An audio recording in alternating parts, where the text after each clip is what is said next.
ধরেন আমরা চাচ্ছি যে এই ঘরে আমরা যদি কোনো কিছু লিখি তাহলে পাশের যে ঘরগুলো আছে সেগুলোতে অটো কালার চলে আসবে। সেটা যে কোনো ওয়ার্ড যেটাই লিখি না কেন অটোমেটিক্যালি কালার চলে আসবে পুরোটাই।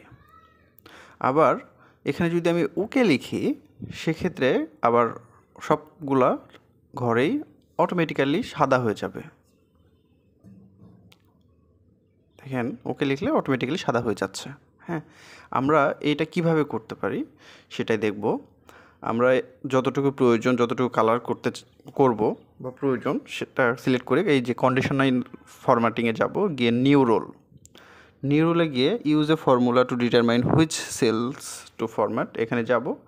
গিয়ে যে এখানে format value where this formula is true এখানে লিখব ইকুয়াল টু A2 লিখে F4 চাপবো 3 বার, চেপে লেস দেন এবং গ্রেটার দেন দিয়ে সেমিকোলন দিব 2 বার, দিয়ে ফরম্যাটে যাব। হ্যাঁ, এই ফরম্যাটে যাব। এখানে গিয়ে আমরা ফিলের মধ্যে ঢুকবো। হ্যাঁ, ফিলের মধ্যে ঢুকে দেখেন আমাদের পছন্দ মতো যে কালার আমাদের যেটা পছন্দ সেটা দিয়ে ওকে লিখব। আবার ওকে দিয়ে দিব।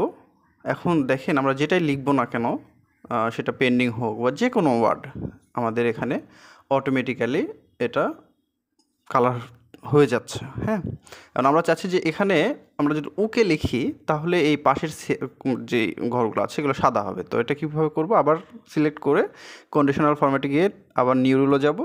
এখানে গিয়ে ইউজ ফর্মুলাতে আবার যাব। এখানে গিয়ে লিখব এখন ইকুয়াল টু A2, আবার F4 চাপবো 3 বার। এখন লিখব আবার ইকুয়াল টু লিখে সেমিকোলন দিয়ে ওকে লিখব। আবার সেমিকোলন ক্লোজ করে দিয়ে ফরম্যাটে যাব।